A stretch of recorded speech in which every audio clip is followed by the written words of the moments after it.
You're editing this part out, you said, right? I'm completely editing this Okay, part good. Because nobody's ever heard me curse ever. out. Nope. Are you ready to Rock. oh, I actually still need to record though, don't I? Yeah. Oh, yeah, yeah, yeah, yeah. We Yeah. should probably also do the audio Hang on. recording. You Yeah. know, Hang on. the part of the show that goes out to more people. That's audio. Yeah. It's audio. Yeah, the audio show. Okay. What do we call this? The audio podcast? I don't think we call it that. Do you are you recording now? No, but I can. Okay. I'm gonna hit You want me record. to? Sure. Okay. Whatever. Well, then I will. All right. Wait, should we do like a little before we do that? Should we do like a hey everybody? Oh, I'm recording that anyway. Well, yeah, but let's count in, Okay. so that like so we give people the thing beforehand because all that stuff that we just said we have to cut out. Right. Right. So everybody who's watching this part of the video right now, you have no idea what we just cut out. Yeah, we just cut out a before bunch of tuning into stuff. This part of the video, but this It part was of the video is the part we're not cutting out. That's right. what you get as a Patreon supporter. Unless I say the F word again. Yeah. Or start talking bad about the people that I was talking. I wasn't saying anything bad about anybody. It was just, questioning certain things. Sure. That's all. Gotta ask questions. You got to ask questions. Yeah. Yeah. Sharks got to swim. Birds got to fly. Mm-hmm. I got to ask questions. That's pretty much it. All right. I'm ready to record now. I'm ready to rock. Oh, well, I was recording. I can still do a countdown for you if you want. No, I don't care about a countdown. I wanted a countdown to the part that people are going to see on video, but you're telling me people are going to see this part. They're just not going to see the part before where I was saying that Rod's What? Was I really talking about Rod though, or am I messing with you? I wasn't talking about Rod. Nope. I am messing with you though. All right, you ready? I think I'm ready. All right, I'm going to hit record. I've hit record now. Oh, good. Yeah. All right. This episode of Mission Log is sponsored by the official Star Trek Discovery Starships collection. All new starships in a larger size format and officially authorized by CBS Studios.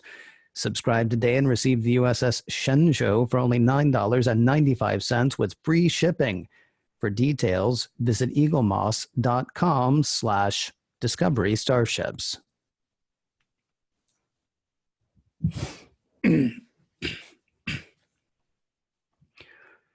Welcome into Mission Log, a Roddenberry Star Trek podcast. I'm Ken Ray, or am I? And I'm John Champion. Or am you? Each week on Mission Log, we watch an episode of Star Trek, examining it for ideas and ideals, and seeing whether the whole thing holds up today. This week, Whispers, the one where everyone on DS9 is gaslighting Miles. Or am they? I've got trivia coming up in a bit, but first, I'm going to let you know how to get in touch with us. Mission Log Pod is the address to find us on Facebook, Skype, and Twitter. If you'd like to leave us a voicemail, we would love to hear your voice. 323-522-5641 is the phone number to call, 323-522-5641. Our email address is missionlog@roddenberry.com. Our show website, including discovered documents, is at missionlogpodcast.com. And please do remember, we may use your comments on an upcoming episode of Mission Log, or Will Am. Will I Am is doing the show. Will I Am is actually going to be on next week's episode of Mission Log. What? I don't think he said what, by the way. Yeah. I think it's short for Iam. Okay. I don't really know, but we can ask him next week when he's not going to be on Mission Log, by the way. That's not going to, I would love it if that would happen. I would love to talk to Will I Am. In the meantime, though, I'll talk to you, you'll talk to me, and hey, I sense you might be talking a little trivia. Time for trivia this week's episode, Whispers. The story is by Paul Coyle. Now, Paul's pro writing credits go back to the 1970s with shows like Barnaby Jones and Chips, but prior to that, he had actually submitted a story for Star Trek The Animated Series. It didn't sell, but he did contribute a few uncredited rewrites for Next Gen and finally gets a credit for this episode. He has one more coming on Voyager. The teleplay is credited to Paul Coyle and Michael Piller. Now, Michael Piller and James Crocker were the two champions of the original pitch, which was a bit different, of course. In it, Miles O'Brien was still front and center, but nobody on DS9 knew him, and he would discover he was actually working on the Enterprise. Wibbly wobbly, timey-wimey stuff ensues to get everyone back on track. The story didn't break easily, though, and when the final plot was assessed, the teleplay duty was handed back to Paul with great input from Michael. Now, there are a lot of pop culture influences here. We'll get to some of those in our discussion, but one I had not heard of that Paul mentions is the parallax view, in which Warren Beatty plays a reporter investigating an assassination and comes up against a huge conspiracy that has a hand in just about every event in history. That movie came out in 1974. This episode was directed by Les Landau. Les, of course, has been around a lot. He started on Next Gen and racked up nearly 36 director credits there. And most recently in our DS9 rewatch, we discussed his episode, Sanctuary. The USS Mekong, Ken, the Mekong, again, sticking with the river naming convention. The Mekong is a river in Southwest Asia and runs through many countries, China to Vietnam. Don't get too attached to this one, though. We'll see it a few more times, but not much more. All those arriving vessels, there's a shot on Miles's computer screen. Now, you and I know that they always love to slip in some jokes or old references in the on-screen graphics.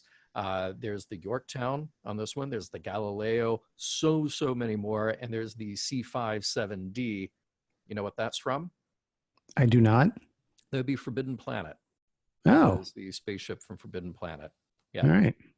And you may have noticed there's a non-accidental use of the word replicant in here. That was Paul Coyle's choice, very specifically to use that rather than clone or android or something else. Replicant, of course, a reference to Blade Runner by Philip K. Dick. Now let's talk about guest stars.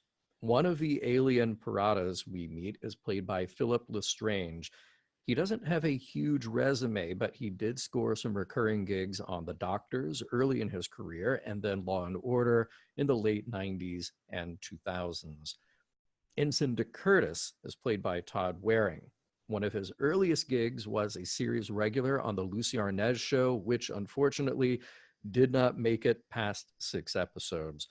He picked up many guest roles, though, and recurring roles on Nothing in Common and NYPD Blue. We will catch him again in a different role on a later episode of DS9. And finally, we welcome back Susan Bay, who we saw as an admiral in the episode Past Prologue. You may remember that her Trek connection runs deep as the wife of the late Leonard Nimoy. I'm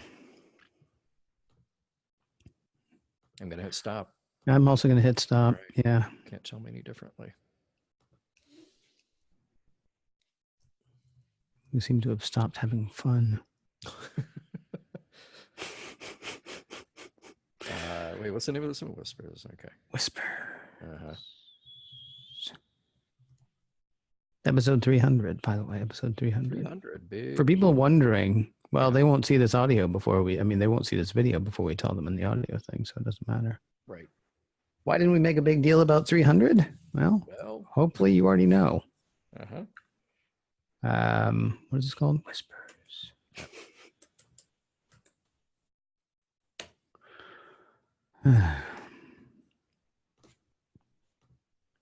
It doesn't feel any different to be episode 300. Well, it's not. No. I mean, that's the thing. That's why, not that people are going to see this before then, but it's, it's another episode of Mission Log, isn't it? Mm-hmm. When is this video going to go out, by the way?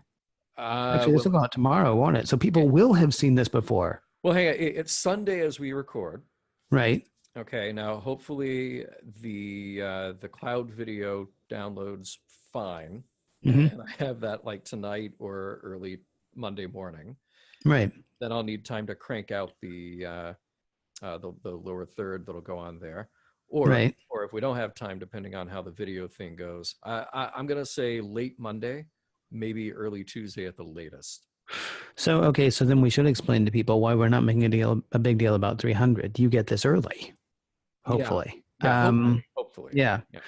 It's really what John just said. This doesn't feel different than another show. We're going to do actually, because I'm going to travel like next week. And then the week after that, of course, is Thanksgiving. So we're going to do a special sort of 300 centric supplemental, but that'll come out next Thursday. We're not going to do it about 300 though. We're going to do a mission log thing, but you and I are not going to be oiled down with our abs flexed and all that. It's not going to be a show about. Well, then I'm not doing it. Okay, That was well. the whole point.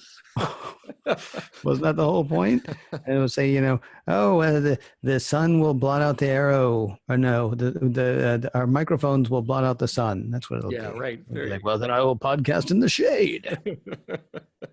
They will say, I will say, we will say. Yeah. So anyway, we're not, because here's the thing: we want every episode of Mission Log, just as we wonder whether every episode of Star Trek stands the test of time. We want every episode of Mission Log to, sort of stand up as its own thing. And so to make a big deal about episode 300 in the middle of Mission Log, in the middle of an episode of Mission Log, just feels kind of silly. Yeah. The computer may say something. I don't know. She hasn't called in her stuff yet this week. She may say something about the fact that it's 300. She might even joke about the fact that we're not making a big deal about it. I don't know. You never can tell with her. But we're going to do, special, 300 type stuff later. It'll be there as a supplemental. So that's why. Yeah. All you people. There you go. Who are watching this now. Where were we? Right. I'm going to be quiet. You're going to record. Oh, right. Right. You want to do that? Yeah, because you're doing story time this week. Yeah. Okay. Oh, man. Yeah. Oh man, there's just a lot of detail in this one. And you're going to do all of it, huh? Nope. Oh, okay, cool. I'm going to hit record and then I'm going to be quiet. Okay, I'm going to hit record too. Here we go. Prologue. By himself in the Rio Grande, Chief O'Brien is heading to the Parada system, drinking double strong, double sweet coffee, and recording a mysterious log entry. He thinks he won't be alive much longer, and he thinks some unknown they will be after him before he can reach the Paradas and warn them about something. It all started when things were amiss for him on DS9. Flashback. Miles wakes up. Keiko's not in bed. She's up super early having breakfast with Molly, who doesn't want anything to do with her dad. Keiko's a little suspicious too, asking what Miles was up to with the Paradas. He says they were training him in their security measures for an upcoming peace conference. Keiko's ready to go and take Molly with her at 5:30 in the morning, which seems odd to Miles. He starts his day in the security office where Odo isn't to be found, but Ensign New Guy DeCurtis is there, working deep in one of the technical systems. He says Sisko asked him to do it, and Miles says he'll have to go to the source to confirm it. Out on the promenade, Miles spots Sisko talking to Keiko. Act 1. Present day. Miles is aware that another runabout, the Mekong, is pursuing him, but it won't catch up, so he records more of his log entry, which takes us to the flashback again. The chief doesn't know why Sisko and Keiko were talking, but at this point, Dr. Bashir confronts him about getting his annual physical, and he's very pushy about the whole thing. He's not going to get it out. Excuse me. He's not going to get out of it, though. Not when Commander Sisko shows up and insists that it be done sooner rather than later. At the moment, though, Sisko needs an update on the Paradas. O'Brien explains that they're a little paranoid, but he's been working on all their security protocols and doesn't foresee any problems. Should be pretty routine. Just one oddity: they can smell bad if they're made fearful. Some kind of skin reaction. Sisko says he'll just have to make sure that doesn't happen. Oh, and one more assignment. The upper pylons of the station are all out of whack and will need the chief's attention. O'Brien objects that he just checked them and they were fine, but Sisko says no, something's wrong, and he'll have to get to the bottom of it after his physical. Fine. But one thing before he goes. What was that conversation the commander was having with Keiko earlier? Oh, nothing. Just some stuff about Jake and his grades. Seeing Dr. Bashir, O'Brien is annoyed and not hiding it, so he's normal. But Julian keeps needling his colleague, his friend, seemingly on purpose with more and more invasive questions. When he asks how O'Brien's parents are doing, Miles is surprised.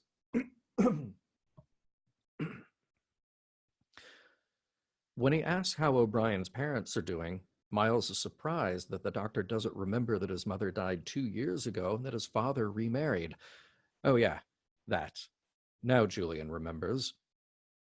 Miles is done with it all, demands to know why it's all taking so long, even a bit fearful that everyone around him is acting weird because maybe there is something wrong with him. Bashir says, "Don't worry, you're fine."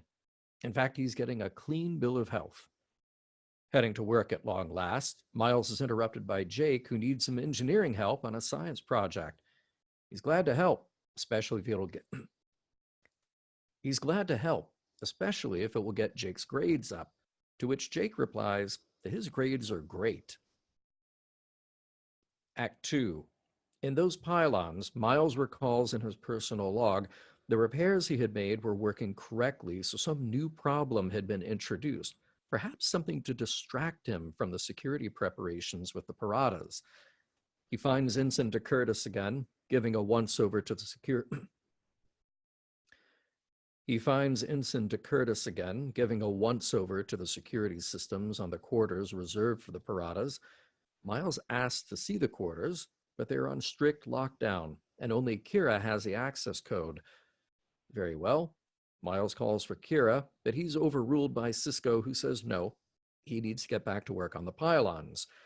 As Miles steps away, though, presumably out of sight, he looks back to see de Curtis entering the code himself and stepping into the room. Back out in the promenade, Jake stops O'Brien again, this time Back out in the promenade, Jake stops O'Brien again, this time holding a small piece of equipment. He wants to know if it's the right kind of inverter for a subspace transceiver, the thing for his science project. Miles is pretty surprised to see it. It's definitely an older style. Jake says he replicated it from an old file. Miles says to come by later so they can work on it, but when he asks if anything weird has been going on, he's interrupted by Kira. Commander Cisco is asking for Jake, she says. So that conversation is a dead end.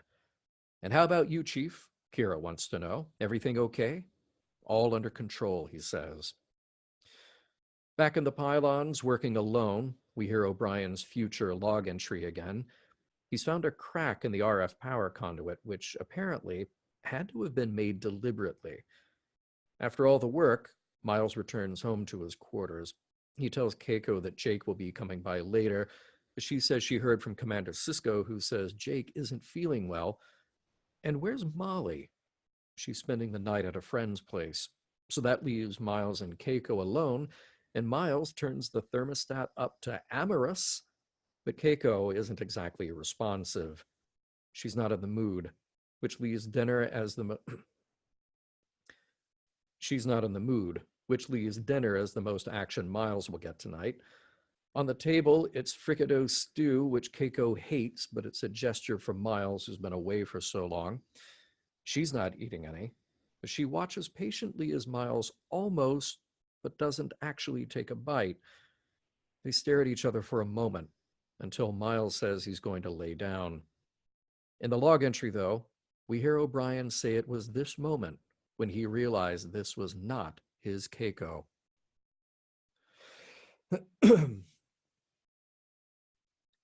Act 3. So Miles stays up all night, searching computer files for anything at all that might give him a clue as to what's going on, why everyone is so weird and why Keiko is not Keiko. Sensors don't reveal anything. Arrival logs don't either. Finally, he settles on listening to log entries for the time that he was gone, but a funny thing happens. All the logs are restricted starting the day he got back. And he has a security clearance, supposedly. The next morning, Chief shows up. Oh, it's actually that morning.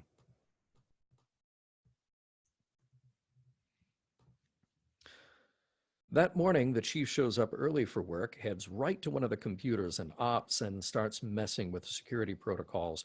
aware enough that everything has been reset to make it obvious if anyone like him was tampering with it. Time to sneak around.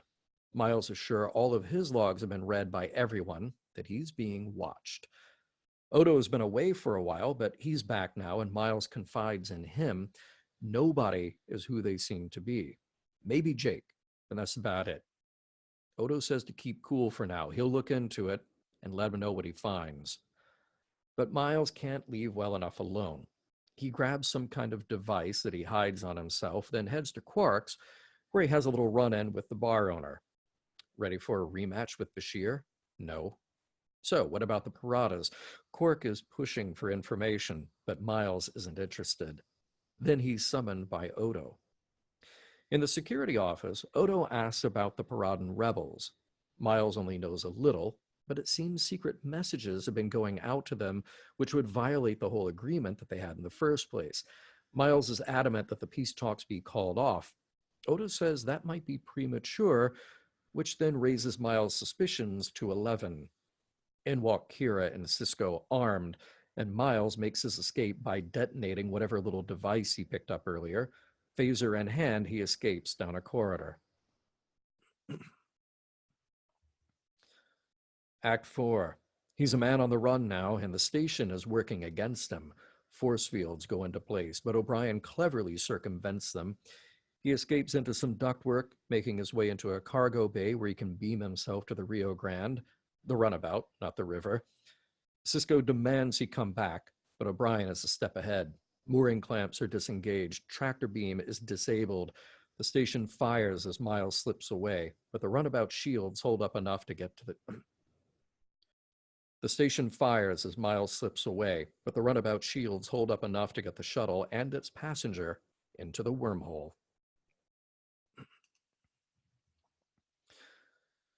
Act 5. We've caught up to where we started. Miles in the Rio Grande has a head start on those in pursuit. They'll catch up when he drops out of warp, but he can use that to his advantage, finding a safe hiding spot. The best bet is Parada 4, the system's largest planet, surrounded by 7 moons. With the clock ticking, the Rio Grande goes silent to evade the runabout Mekong until it gives up and flies over to Parada 2.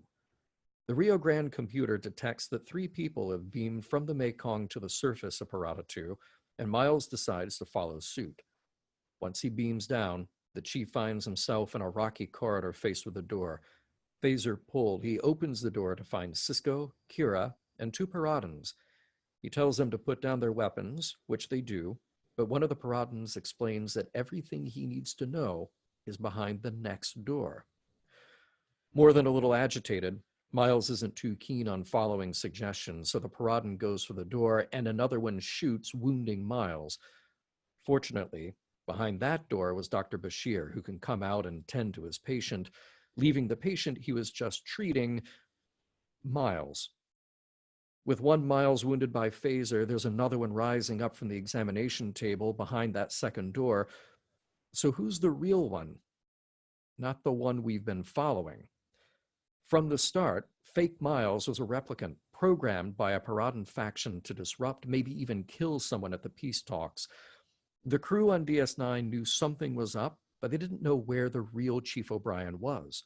All they could do was distract the replicant until they got to the bottom of it all. So why was the replicant leaving DS9 and heading back to the Parada system? If Miles knows anything about himself, he suspects it was to warn the others about something wrong at the station. Sisko says he was trying to be a hero. As a replicant lays dying, he tells the real Miles to tell Keiko, "I love," and then he's gone. The end. You know what he loves? What does he love? Coffee. He loves Jamaican coffee. blend. Double strong, double sweet. Any time of day. Mm-hmm. Any time of day. Daytime, nighttime, after 3? Absolutely. Tell Keiko, I love coffee after 3 p.m. That's pretty sure. That would have been such the perfect ending to this Wouldn't episode. It would have made the last episode and this episode basically part 1 and part 2, though, wouldn't it? Mm-hmm. I got a question for you really quickly. You said that it was a Paradan faction, but I thought we were actually with the Paradan rebels, because the Paradan rebels said the government had actually gotten much better with their replicant technology. Right. Well, I'm assuming that since we're talking about Paradins as a whole, like Hmm. all those Paradins, it would be sort of like saying all those humans, all those Earthlings. Well, there's a faction, there's a group, there's some of those humans who want to do this thing. Some of them don't. There's also some rebels. It's a little blurry on exactly who's who. We just know they kind of look like fish. See, I didn't think it was blurry at all, honestly. Really? I thought the Paradin government had said, yeah, we will totally have conversations with the Paradin rebels. Mm-hmm. And so the Paradin rebels acted in good faith. And then the Paradin government was like, secretly, we've replaced the Miles O'Brien they normally use with With U-Ban. crystals. Right. Well, okay, Yeah. Folgers crystals if you want to, sure. Yeah. But I really thought the government was basically trying to just get the drop on the rebels. Yeah, yeah, yeah. Yeah. Well, they're terrible. No matter how you slice them, those Paradins. And I'm not saying slice just because they look like fish. I'm just saying that they're terrible. Hey, did you notice there was a shout out to the Bolians? No. Yes, yes. There's a shout out to the Bolians. It's one of the ships that came through. I'm picturing a freighter just full of like clippers and styling gel. That's what they Mm, do, man. That's what they that do. is who they are. Yeah. This is one of those episodes that I like where, since we watch it several times of the show, you kind of go back and even though you know the gimmick at the end, you know the twist at the end, it's fun to go back and watch the early clues. And of course, Keiko in her first scene is not quite right. You're trying to piece together why that is. I thought the first scene with Cisco was really great because they played it totally straight. They're having a normal conversation. O'Brien leaves. Cisco picks up a pad, and then he just gives this menacing look at the door, and then goes Mhm. back to his pad. I thought that was such a nice bit of direction and a nice bit of acting there. It was really cool to sort of keep leaving the hints for the audience. Cisco is, you're right. He's sort of better. He's more subtle in a way, but he Mhm. needs to learn to think on his feet better. He shouldn't have said, "Oh, it's about Jake," Oh, because Jake now is a wild card. And if you know anything about like pulling off something like this, it means Cisco now has to kill Jake. right, right. Right. If you know anything about spy movies, yeah, Right. yeah, Jake is a loose end now, and Cisco's going to have to kill him if this whole thing's going to work. And it's really right. sad because I was kind of starting to like Jake, and I don't know what Nog is going to do without him. Yeah, that's just sad. Yeah. Yeah.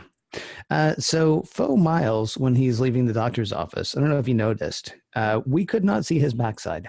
He No. has a robe that actually laces all the way up, and I'm guessing it's got a modesty panel or something. Right? I'm Yeah. wondering then, does Miles keep? I'm sorry, does Bashir keep separate robes for the women? Because remember, a couple of episodes ago, Dax was like, "Yeah, he stole my clothes, and I had to walk in a robe that exposed my backside." Hmm.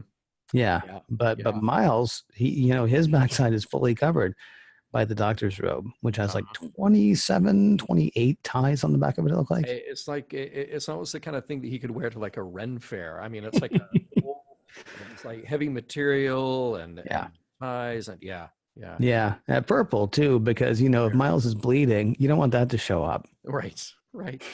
So it's good that that was there. Another question, as long as we're talking about, well, we're not anymore. We were talking about Jake a moment ago. Hmm. Is he like hanging out with that pack lid, or are they just both sitting at the same table? That's a long shot of him in that pack lead. And that It pack is. lead's just he looks right at home. And really Jake should know better. He's a bit more zen than I think of pack lids being. Mm-hmm. Mm-hmm. He's just kind of like, it's like he's contemplating the clouds that he can't see because he's on a space station for crying out loud. Right, right. And he had Jake sat there any longer, that pack would probably want that little piece of equipment that Jake has. And yeah, the No whole other doubt. story, whole other story. Hey, it's time for a little food talk.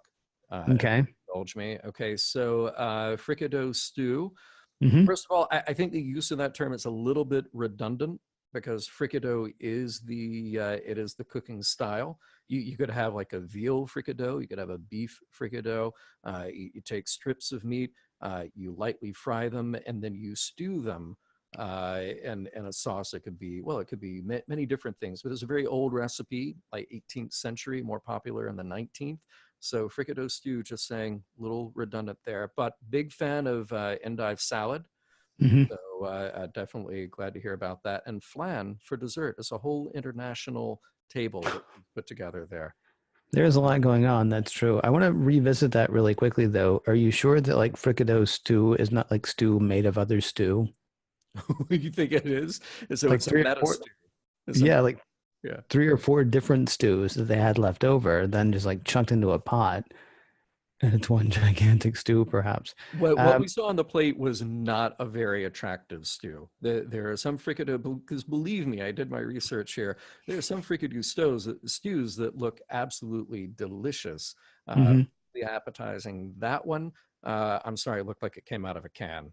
See, that looked really good to me, but then again, I grew up on, food that came from a can, so that could be Okay, why. all right. Speaking of which, Keiko says we should eat while the food is still warm. Uh, Then she pushes up the commands for warm food. right. Did you notice? Like, so the endive salad, not going to be warm. I mean, Uh, I probably haven't had as many endive salads as you have, but generally speaking, not a warm thing, I don't think. And she's not made the flan yet, but I don't know that you eat flan warm either, but I'm not sure either way. But then she's like, oh, we should eat while it's still hot. yeah, And yeah, then she gets the hot food. yeah, yeah, Yeah, made no sense to me. yeah. Computer, make this warmer. Computer, make this not as warm. Right. It was actually a weird thing too, where Miles was like, well, the replicator could keep it warm Yeah, in that it hasn't been replicated yet. right, I mean, right. it's not like, Yeah, go- computer, replicate a heat lamp. How's that? How's that? Yeah. that's a great idea. Uh-huh. It is a great scene, though. I love everything that leads up to the end of that act because they build tension in a way that is right out of the Hitchcock playbook, with them looking at each other and the music kind of swelling, and she's eating something different, and you think he's going to take a bite. It's all played really nicely, so I dug that. Now, there's another food thing at the end of that, though, that I didn't quite get. O'Brien says that in his log that Keiko put the stew into the disposal. Hmm. Isn't that just unreplicating? Well, so's eating, isn't it? Well, well, it is. But I'm just thinking, you have a replicator, you got Right. transporters. All they do, all those things do all day long is put stuff together, take stuff apart at the Right. atomic level. So, like, you could, if you were just a crazy person, you could just replicate stews all day and just run them down the garbage disposal like you don't care. And then that's coming out of a chute somewhere off the side of DS9. I'm just thinking that you're on a space station. Apparently, some people have replicators, some people don't. You just got to put it back in the replicator, unreplicate it, tear it apart again at an atomic level. So, Yeah, I don't think anybody really wants to think about that though. no? Okay. All right. No, I think probably what people want to think is, yes, this is going down the disposal. The disposal is, of course, going back into whatever it is that replicates food, but nobody wants to think about that Okay. because you don't want to think, this is something that somebody threw up. This is something that chewed and then got spit out again. You don't want to think about the fact that it's recycled food, even Or in though, a different form could be like a wedding gift from yeah, the, oh yeah, oh absolutely. This yeah, could be a guy who beamed onto the station last week right. and then beamed back off. But Yeah. we keep his material so that we can make other guys to beam back onto the ship, or Yeah. a nice fricadoe stew, maybe. Yeah. Yeah. Good. Yeah. Yeah. Here's really when I think Keiko probably knew that Miles wasn't Miles before he got back Mm-hmm. because he says, "Oh, I think they've been reading my logs. I hope they enjoyed reading the sexy letters to my wife." I Yeah. think Keiko would have gotten the first one of those and Yeah. gone, something's wrong here. Yeah. Not my Miles. Has he been reading my grandmother's journals again? Is that, Oh, oh, wow.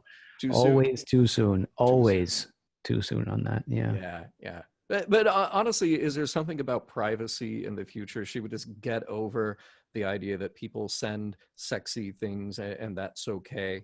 Because, like, now it's just a scandal no matter what.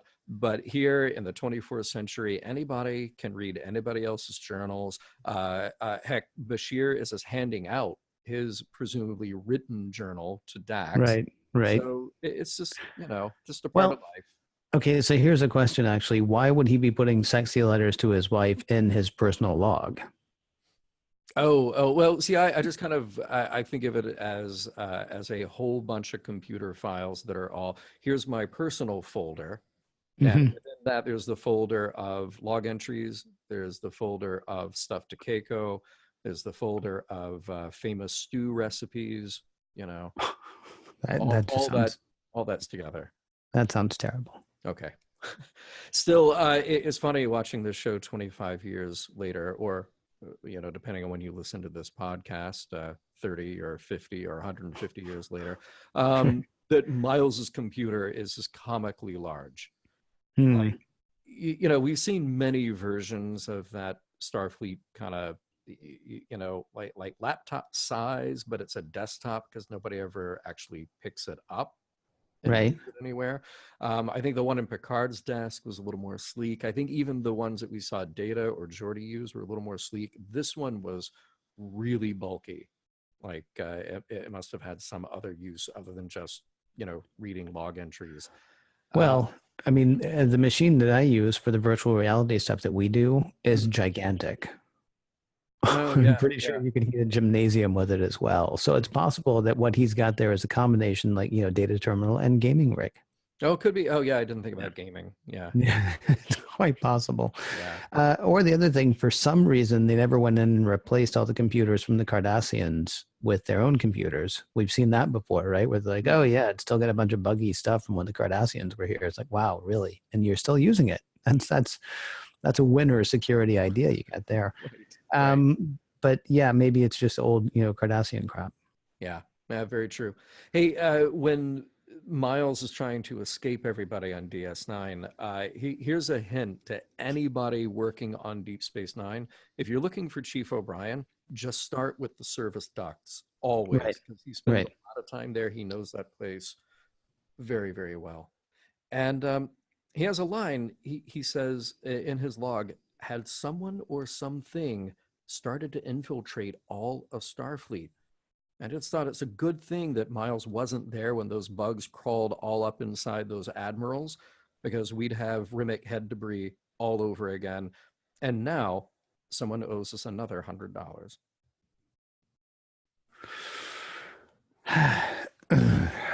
I'm stopping. Stopping.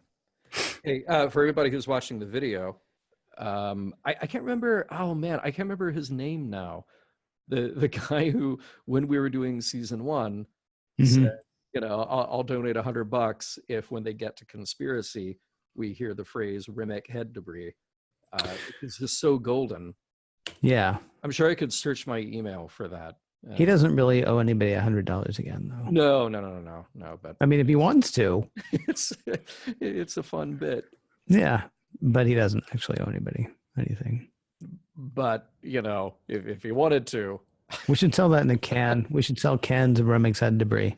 oh, that would be great.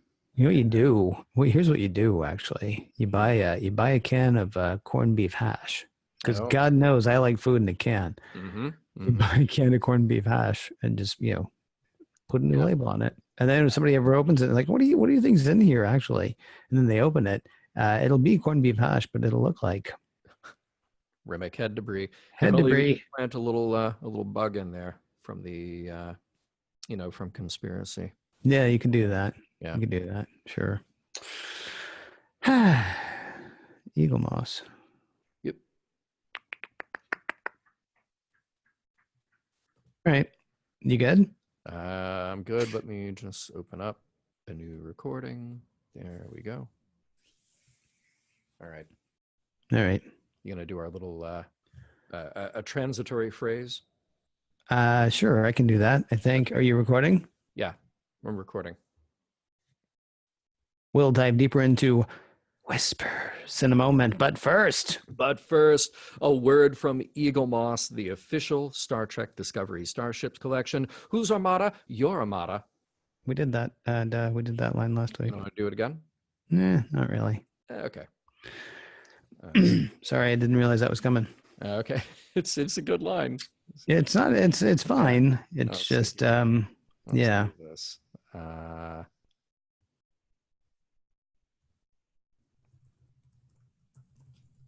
How about this? Mm-hmm. Like the Orinoco flows, like the Mekong flows. Let the rivers run. No, see, the problem is this isn't the shuttle collection though, Yeah, which yeah, they actually do have a shuttle collection they do. And for I think people who are drawer watching this.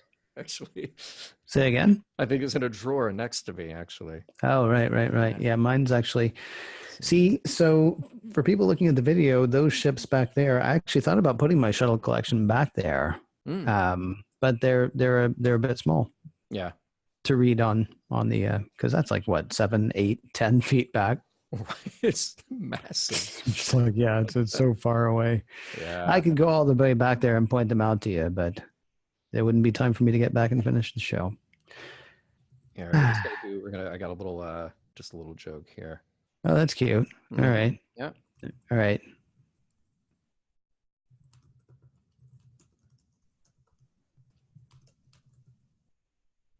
Let Eagle Mouse help. Mm-hmm. Oh,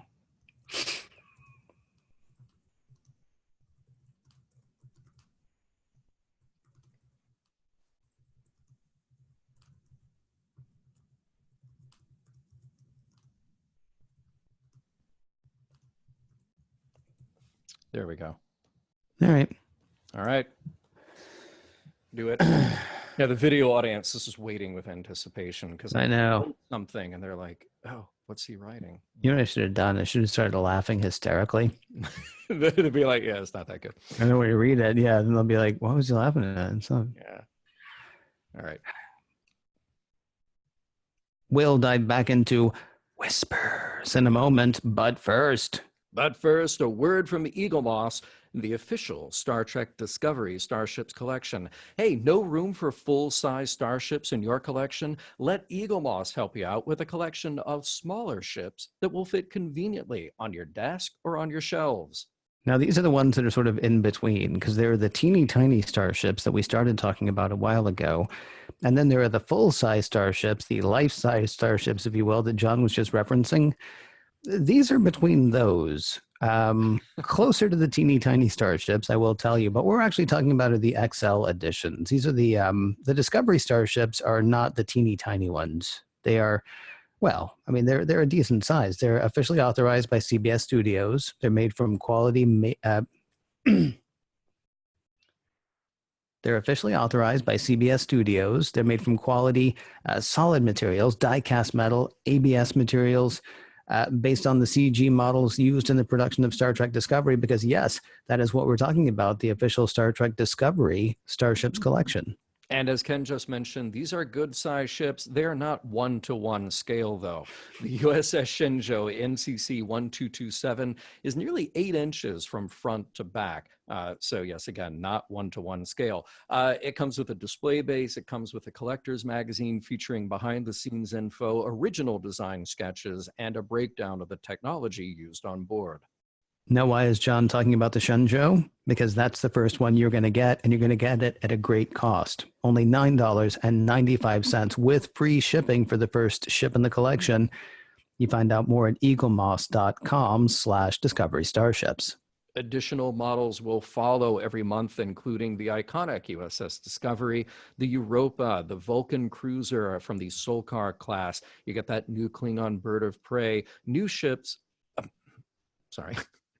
New ships monthly at an exclusive 20% discount off the standard retail price, also with free shipping.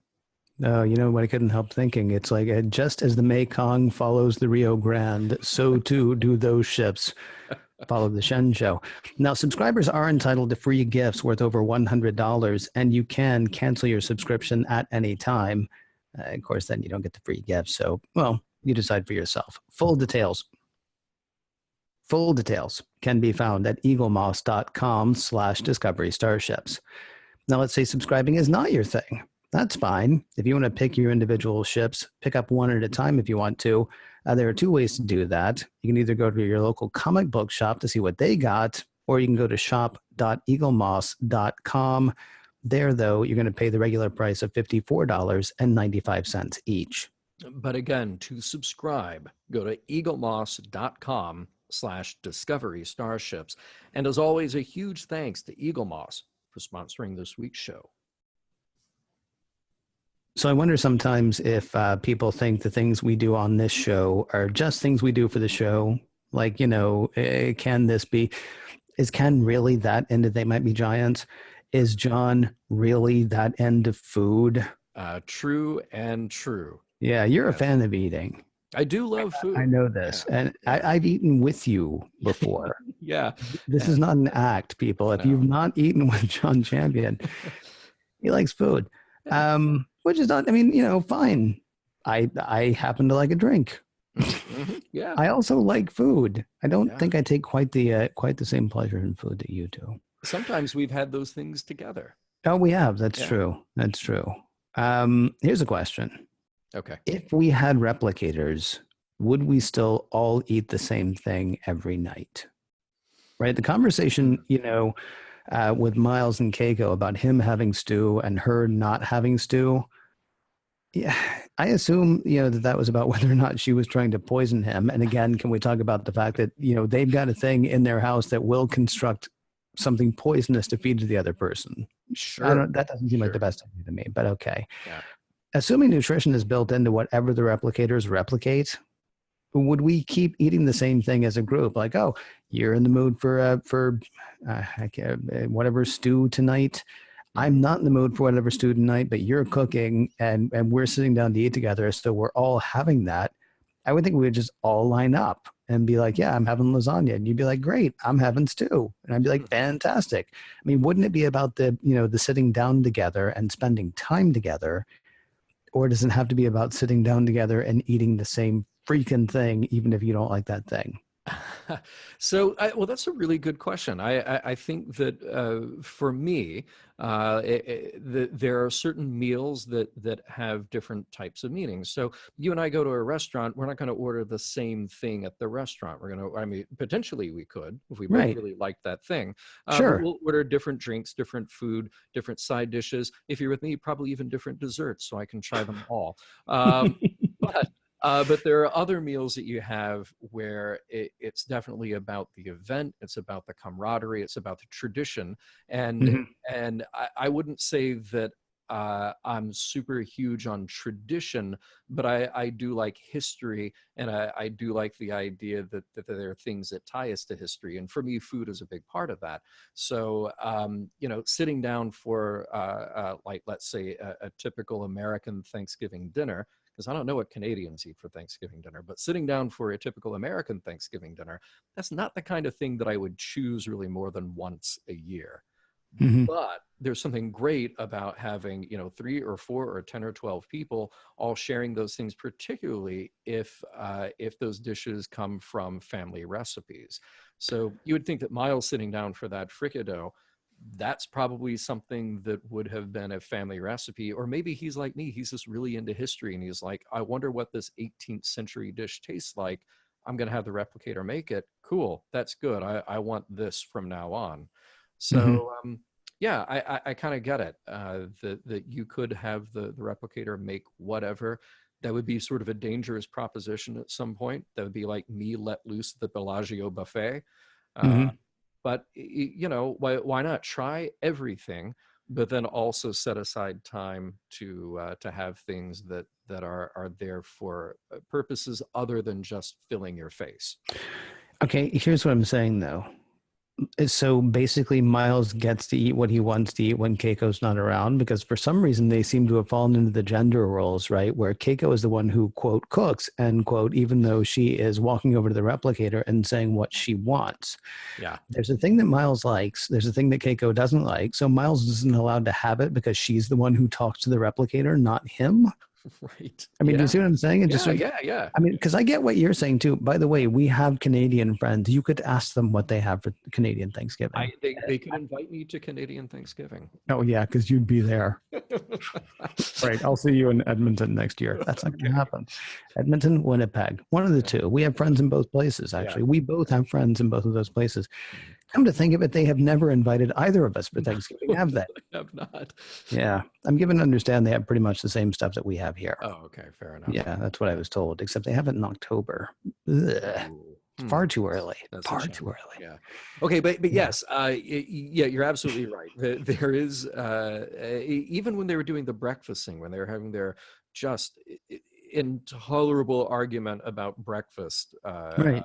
way back on Next Gen, it was the same thing where yeah, there was that sort of ugly rearing of gender roles showing up, and when you just want to say like, well, Miles can walk over to the replicator and say, I want a full English or a full Irish in his case. Right. Keiko could walk up to the same exact box in the wall and say, I would like, miso and rice, and all is good. So, Right. um, yeah, yeah, it's a way for them to write business, particularly when you have characters like these. Uh, Hmm. but then you also wonder, well, is it just sort of a convenience thing? If we had that technology, is it just sort of a convenience thing that one person walks up to the replicator and says, "Make me a meal for everybody here"? I don't know. I don't either. It just struck me as odd when I was watching it because he's like, "Oh, you're not having any," and she's like, "Of that thing that we both know I hate." No, I'm not. I'm having a salad Yeah, because I like salad. And of yeah. course, it was about whether or not she was trying to poison him, which she shouldn't be able to do with the thing that makes food. You could say and make me a salad and make fricadelle, but make sure you put arsenic in the fricadelle. I And the guess you computer, could. yeah, and the computer is like, what? We can't do that. All right, forget it. Make the fricadelle. Now make me a dose of arsenic. you You know, got it. Right. yeah, That's exactly how that would go. Yeah. yeah. Like Isaac on the Love Boat. Out of sight. Out of sight. I don't know So why. I feel like this is an episode where there aren't sort of deep moral questions necessarily to ask, but there are a lot of fun. Really? You don't think that's why I talked about food for 10 minutes? But there are a lot of fun kind of structural and dramatic things to talk about here. One Hmm. of those is the more I watch the episode, I ask myself, what kind of coordination did it take among everybody else on DS9, and for how long to all decide to go all in on this thing with fake Miles? Right. Because it's hard to keep a secret anywhere, particularly in an office environment. And these people work together and live around each other 24/7, or sorry, 26/7. Um, so, How do you so know it's there's not that. 26/9? 20, sure, 26/9. Yeah. And then did they decide at some point that it was a good idea to enlist Jake in that plan, or is it just by accident they had to enlist Jake in that plan? Oh, Jake's not in the plan at all. That's why I said earlier. I mean, I was joking, obviously, but that's why I said earlier that Cisco has to kill Jake now because Cisco made Jake the loose end, Well, no, right? early in the episode, yes, Jake is not part of the plan because Jake doesn't need to be a part of the plan. But Right. at a certain point, um, when Jake is looking at Miles running and he calls for security, so Right. Jake's got to know that Miles is somebody who's wanted by security, and this is not a good guy. That's not letting him in on the plan, though, right? That's just saying you're not to go over there. In fact, if you see him, you call security. I mean, that's Okay, pretty much how that whole yeah, scene goes, right? yeah, Just pretty like, I much, yeah. mean, because Jake probably said, "Dad, I'm going over there," and his dad probably said, "Have you finished your Klingon opera? Why don't you have Chief O'Brien over to listen to Klingon opera with you?" And I mean, probably it was just a. I don't think they cut him in on the plan at all. What I actually found myself wondering is, what's the value in letting him keep going? I mean, the only thing I could think of was, give him enough room to see what he tries to do.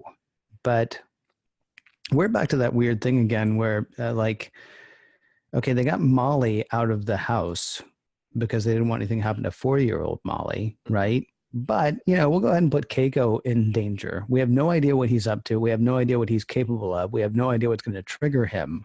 Yeah. But let's ask, the only teacher on Deep Space Nine and the botanist, to please go ahead and keep putting yourself in harm's way. I mean, And how is, long? is the whole point of letting him do that just to see, what it is he'll eventually do? Yeah, and how long had he been there before sort of the warning started to pop up? How long had he been back on DS9 before Keiko goes to somebody and says, "Hey, Miles is acting weird. Hmm. Maybe you guys should also keep an eye on him. Okay, and seriously, what was the moment that they thought that? I was joking before that it was the sexy letters he was sending, but I mean, what was it? Yeah. It can't have just been Molly being weirded out by Miles. No. I mean, and we Yes. know that he can pass a medical examination Mm-hmm. and not to be a jerk, but we know from last week or the week before that Keiko doesn't know Miles nearly as well as she thinks she does. Yeah. So, like, when did that whole thing happen? Not that I'm looking to tear it apart. I mean, No, I'm no, really not. It's just they introduce so many, like, weird little twists and turns and things like that that you do kind of wonder. I'll tell you honestly, what I found myself wondering is what point of view we were watching this from. This was not the general, the general just we're going to put a camera in the room and record everything that happens. yeah. I was wondering, were we watching it through, fake Miles' eyes, or were we watching it through the camera's eyes? And I think we probably watching it through fake Miles' eyes because the eye rolls and the sort of dismissive attitude from Keiko at breakfast. Mm-hmm. But then he probably wouldn't have seen that right away because he would have been like, what was that? Right. So it's Right. got to be like him actually telling it later. He's, in us hearing him tell it and seeing it in his mind's eye or whatever, he must be thinking, oh yeah. And she was even rolling her eyes at me. I'm not going to say that part, but we're going to show that part to the audience. It was hard to tell, like, whose POV we were viewing it from. I thought they were kind of trying to split the difference. It's a little bit of that kind of standard TV omniscient camera where it can just sort of be anywhere and show you anything. But they're showing you just enough to make you and the audience feel weird about it too. Like Cisco being weirded out by Miles during their first meeting, or Mm-hmm. or Molly acting strangely. It could be the description that faux Miles is giving to us in the logbook, but it's also it's presented there for the audience as sort of the neutral observer of all of this. So, but yeah, it was very cleverly done, and they gave you just enough that I know that you had a problem last week with how much or how little the story was doled out. That they kind of, doled it all out. This one they definitely kept you guessing. At least they kept me guessing. But I suppose Mm-hmm. we'll get to that in the next segment more. A couple of other questions before we go to that. How do we know that anybody that came back from Parada 2 is who went to Parada 2? Mm, mm. Yeah, could be Yeah, replicants all around. could Yeah. be replicants all around. We don't know. I mean, sort of like the Remix head debris episode. Cha-ching! It could be like that episode where it's like, oh, I think everything's fine. They seem fine. But then again, the last time somebody came back from there, not so much. So maybe now it's just like three people who aren't quite right. And then you kind of got like a Invasion of the Body Snatchers thing, Hmm. where you're down to basically just like one guy who's like, is everybody being weird or is it just me? Which we might actually get to that in the next segment as well. Yeah. The other thing that I was wondering, tell Keiko I love. Hmm. So did he die before he finished his sentence, or did he say what he wanted to say before he died? Yeah. Right. Is that it took a go I love, period. Right, Yeah. right. Yeah, that's a great question. Um, yeah, we don't know the complexity of that replicant now, do we? Does he feel, and will he dream of electric fricado stew at the end of his short run? Well, no, because he's dead. Well, yeah. So no, I think we actually do know. I mean, maybe androids dream of, a sheep or stew or whatever. Hmm. Uh, I would say that this one's dreaming days are over. Cool. Could he be rebooted though? I mean, we don't really know the extent to which, because remember he Well, passed a medical exam, but he's still a construct. they shot him in the chest, though. They did. Yeah. And I'm guessing not because, they're wise to the game or something. I don't know. Yeah, Let's have it stopped doesn't before matter. that. Yeah, Can we have stopped before that? we should stop. Yeah, Because the problem is now you're just like chasing. I'm going to go ahead and stop the recording. yeah. I did too. I mean, it's basically the same sort of question that I was asking before of like, how do we know that anybody who came back actually came back? Yeah. Which is fine. How do we know those Paradans are not replicant Paradans already? How do we even know there are Paradans? Oh, What? Well, here's the thing: there are no Paradins, just as there is Right. no Well, there you Riker. go. There is no Enterprise. There you go. There's no Deep Space Nine. Oh, I'll there's get you no in Deep Space trouble. Nine. There just isn't. Just like there's no Enterprise. If there's no Enterprise, there's way no Deep Space Nine because it was the Enterprise that took us to Deep Space Nine for crying out loud. Um,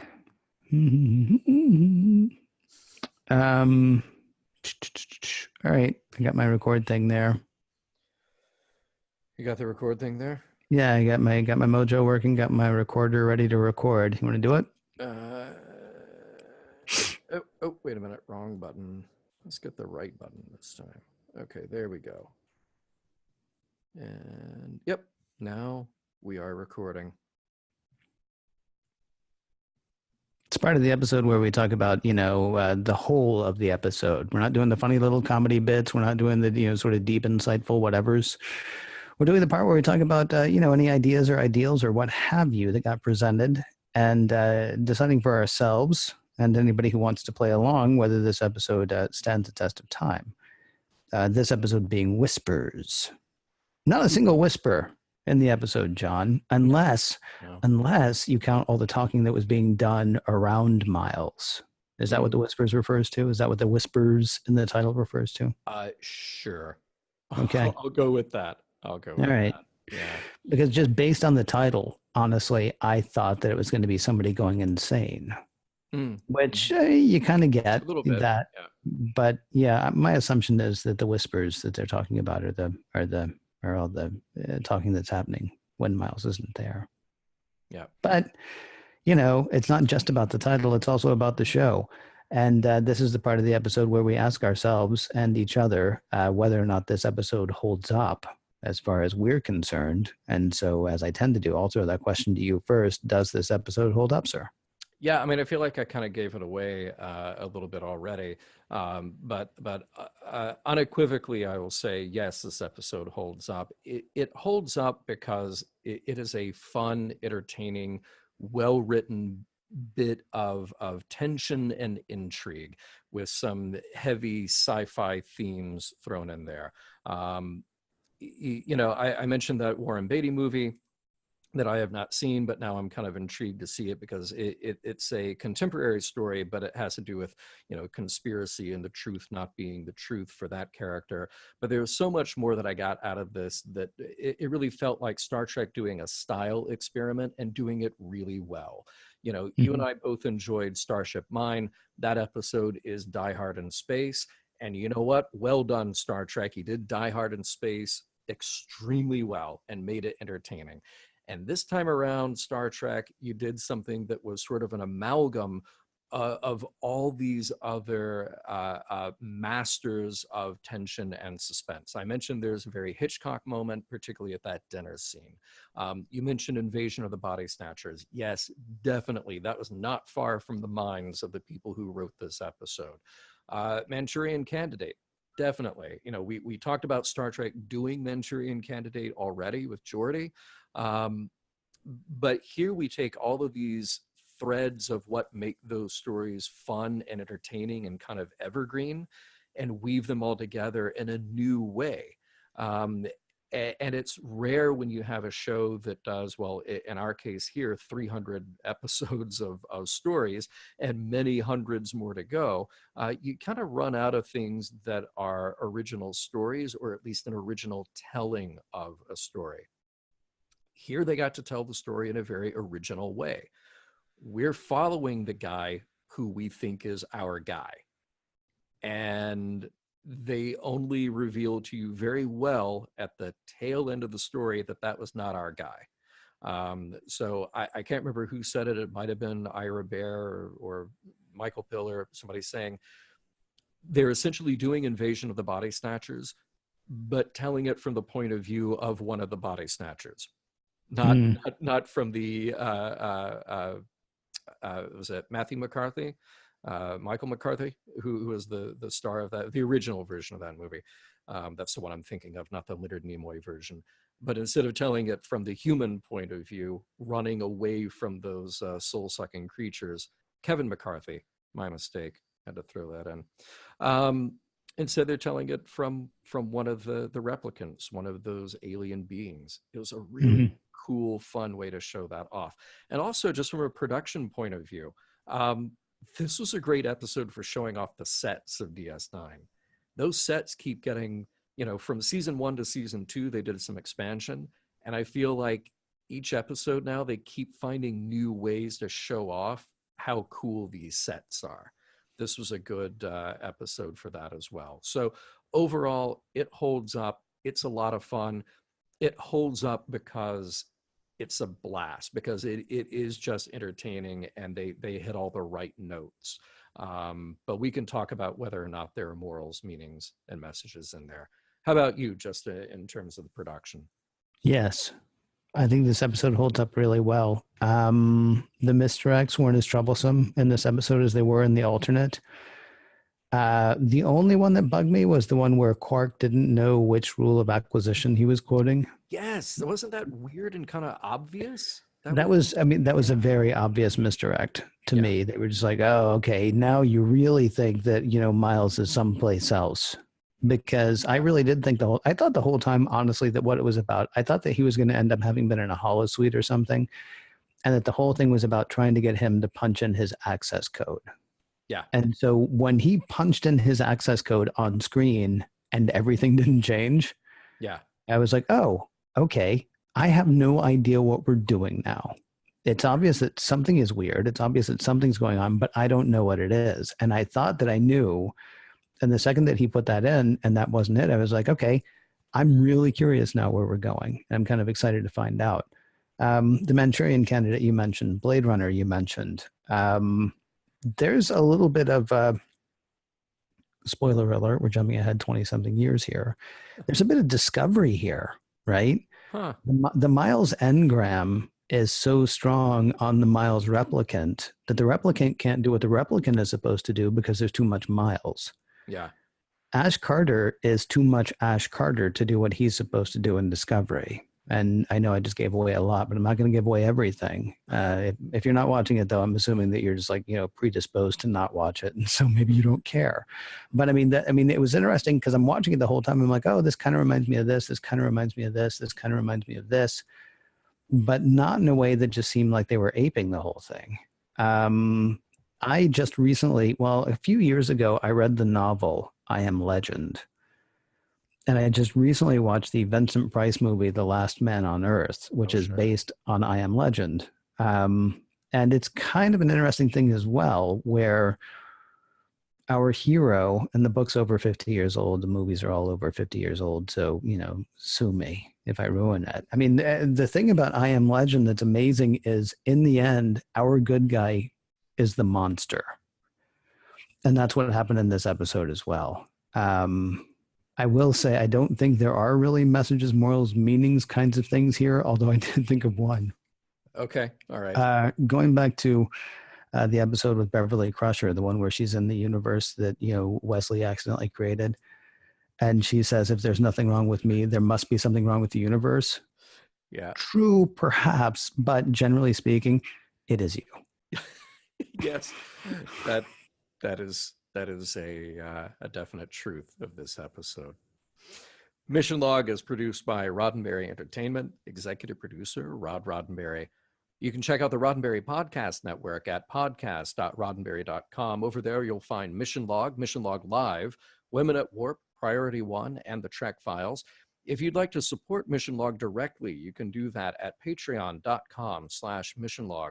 For more exciting Star Trek podcasts, check out Trek FM at trek.fm. And for the latest in Star Trek news and discussion, be sure to visit trekmovie.com.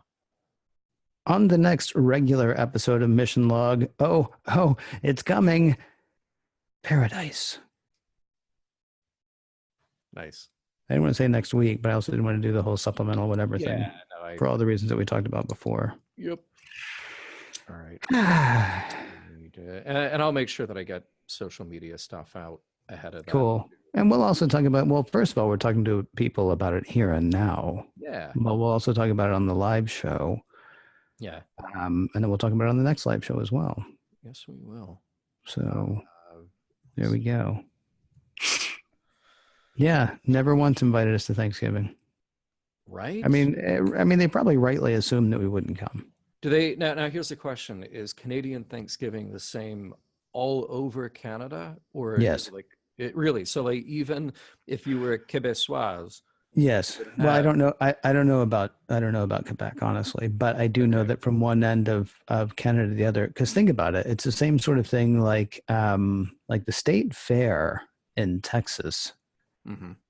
or in Tennessee even is much later than the state fair in New York, like in Buffalo, New York, for example. State fair there is much earlier in the year because the whole thing is based on the harvest. And so the same thing is true of Thanksgiving.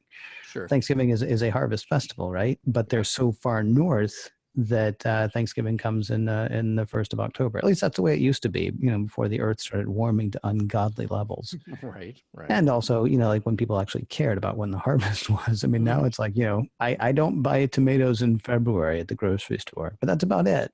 Yeah. That's like the extent of my knowledge of the harvest at this point. Yeah.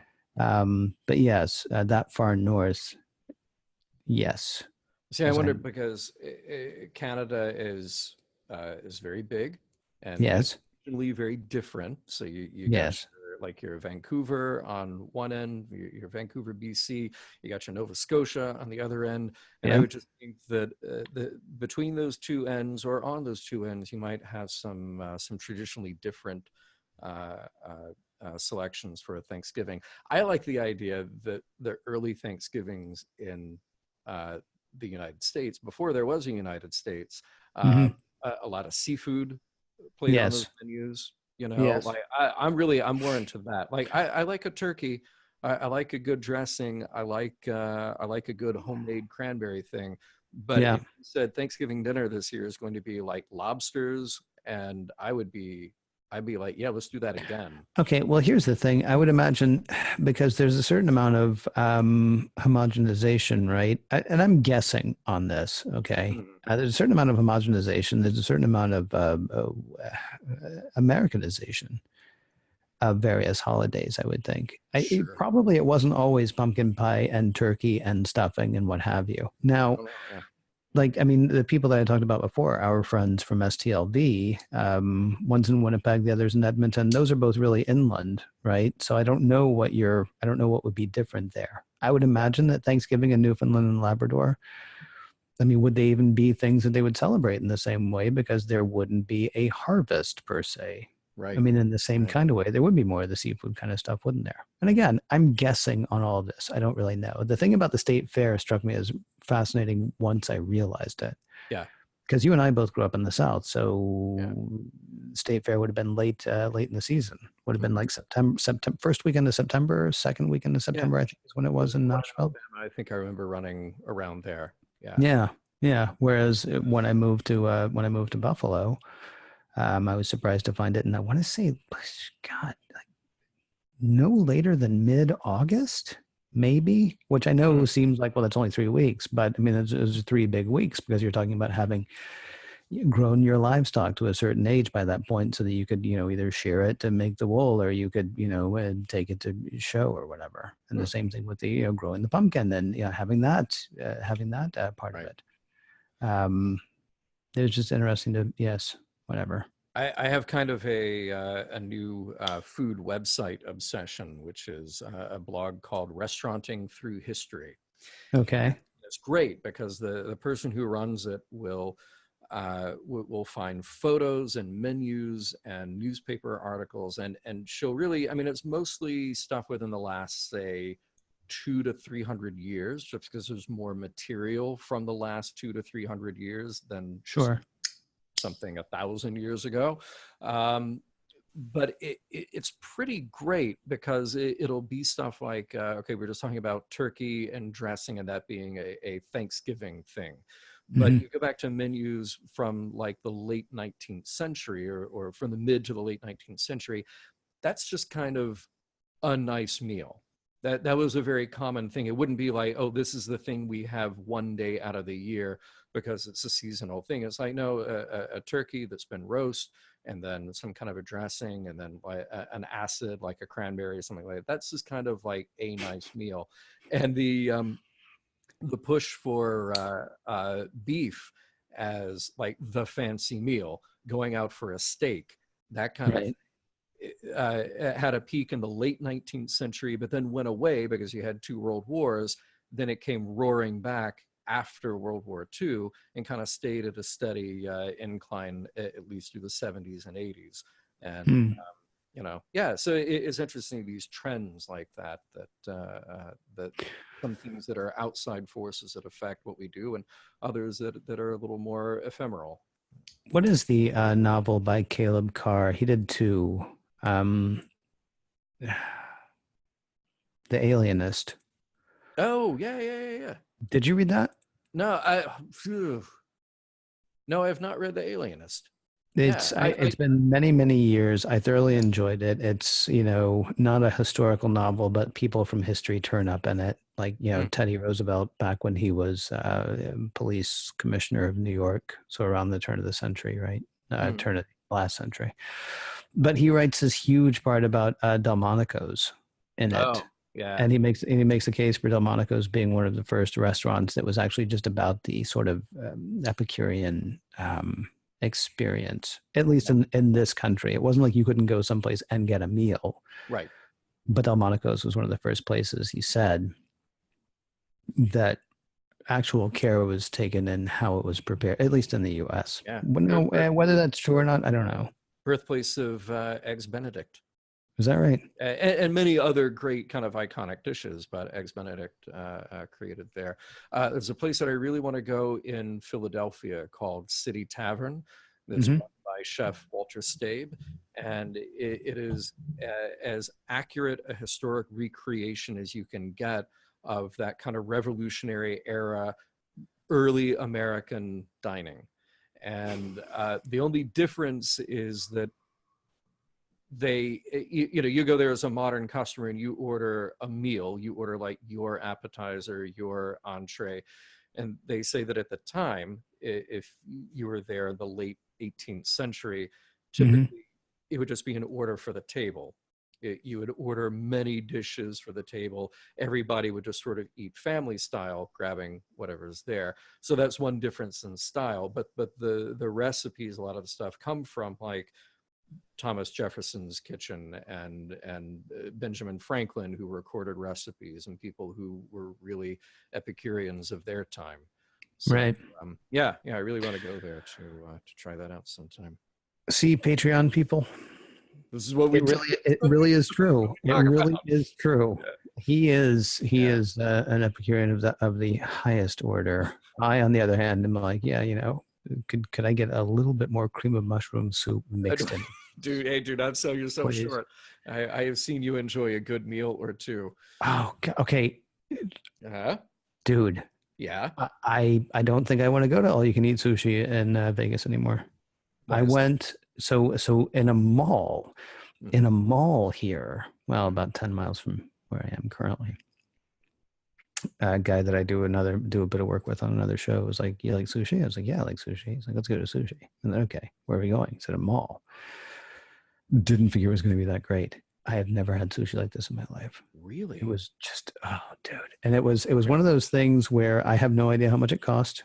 Yeah. I do know that he tends to pick places that are relatively high end. Yeah. I thought when we were going to a mall that he had, sort of sworn that off. And then we sat at the sushi bar because he's known this sushi chef for years and Okay. years and years. And the guy said, "What do you have?" And my friend just said, "Just let it fly. Just make No, it. no avocado." That was the Okay. only thing he said. No avocado, which I was perfectly happy with. I thought, Okay. "Oh, great, this will be easy." So the first thing he sends out is like, some kind of sauce and with like an egg yolk in it. Mhm. So already I've thought, well, I've screwed up. And uni, Mhm. and you mix that and you shoot it. Right. And I hate eggs, and I'm not a fan of uni, but the whole thing mixed together was fantastic. And from there, it went nuts.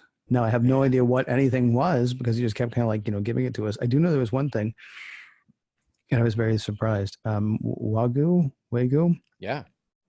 beef with a bit of foie gras on top. Ooh. and then seared with a torch. Uh-huh. I am like, it's one of those things where you don't think, what should I say? Because it would never occur to me in a sushi place to say, listen, no pate, Right, right. right? Because that Yeah, is not a thing I would order. That is not a thing I would have again, but I didn't want to be rude. yeah, And now the problem is I know what I'm missing yeah, yeah. because it was nuts. And like just everything he sent out. Honestly, the worst thing we had was the last thing we had because my friend was just like, well, we have to have one more thing. And it was like, okay, seriously, though, just one more thing. Because I'm like, I'm there. Is wafer thin.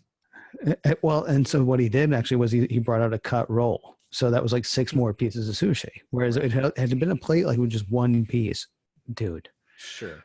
it was all incredible. It was all absolutely amazing. You, And nary a drop to drink between us either. It was not like one of those things like, oh yeah, we're kicking back the saga and everything was great. yeah. No, everything was just flipping amazing. All right. Well, you have to send me the details later because I want to check this place out. And by the way, speaking of food Sure. things, Holiday Food Fest at Disneyland starts on November 9th. I will be going on the 10th. Are you going to River Terrace? No, because Well, with the because food, that's like standard menu. it's the standard menu with the food Right. fest. And by the way, I had I went back to River Bell. I had the fried Yeah. green tomatoes breakfast Oh. twice in about 2 weeks. Oh, okay. Far That out. was outstanding. It was so good.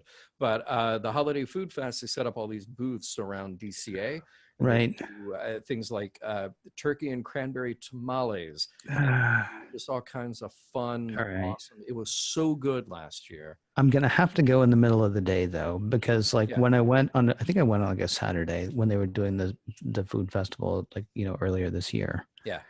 And like the lines that people were standing in for food. I mean, here's what was great. I was able to get a corn dog in like 10 seconds, Right, right? right. Because nobody was in line for that food, right? Yeah, Everybody was in line for, the big food, yeah, the food fest food, except for me, because I was just like, yeah, it's sort of like the foie gras thing. I yeah. have no idea what I'm missing, so I'm going to be perfectly happy with corn dog castle. Well, they've raised the stakes this year because they had the food fest, which they did the last 2 years, and it was wonderful. And they changed up that menu, Hmm. but now they also are doing kind of the holiday specials, like churros and all the other stuff at Disneyland, as opposed to Hmm. California Adventure. This is really going to take at least 3 trips between now and next Well, week. we'll see what we can do. Yeah. Yeah. All right. Yeah. As it gets closer. So I was there a week or two ago. They already had the snow up on the Oh, castle. that was quick. Yeah. Yeah. Wow. But no, it was still Halloween. It was Yeah, that's before super Halloween was quick. over. Yeah. So quick that I began to wonder, like, does it always have snow on it? And I just didn't realize. Yeah, they took it. Yeah. They take the snow off for 6 days in the middle of the summer, and that's it. Exactly. That's right. That's really just to give it a good dusting. Yeah, Just like and just yeah. wrap it back up, and there you go. Right. No people on stilts. No, Nope. that's not true because I actually saw the Pixar and Pals parade. They have people on stilts, people People on jumping on stilts. stilts. Yep. Crazy. All right. All right. So Get out of hey, here. Yeah. everybody. Oh yeah. Yeah, we're still doing that. Yep. You can cut that off anytime you want to. Okay. I will talk to. I will talk to you soon, sir. Yeah, we'll probably talk tomorrow, and then we'll do our Yeah, thing and Tuesday. everybody Okay. else. All So right. long. Peace out.